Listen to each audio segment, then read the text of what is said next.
The desert night was silent, too silent for a battlefield. The wind whispered across the scorched earth, carrying the faint smell of smoke and metal. Somewhere beyond the horizon, the gunfire had stopped.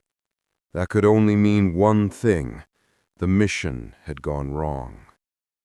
Sergeant Mara Hale crouched behind a dune, clutching her rifle, her breath shallow beneath her cracked helmet.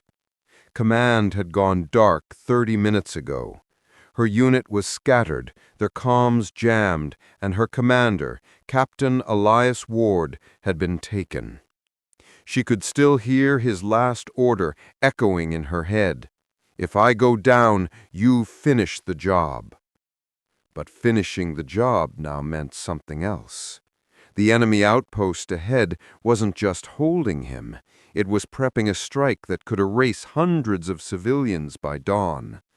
And Mara knew, if she didn't act fast, there wouldn't be anyone left to save. She scanned the ridge through her scope. Guards paced in tight formation. Floodlights swept the perimeter.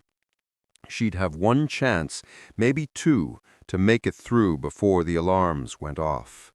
Alone, outnumbered, and running out of time, she took a breath and whispered, "You taught me never to retreat, Captain. Let's see if you were right." Every step she took into hostile ground felt heavier than the last. The radio crackled once, then silence. The shadows seemed to close in, wrapping around her like a living thing. Her heart pounded as she reached the fence, cut through the wire, and slipped inside. Somewhere ahead, a voice shouted in the dark. Floodlights flared, the ground shook with approaching boots. Mara froze, hand on the trigger, pulse screaming in her ears. She could almost see the commander's silhouette through the haze.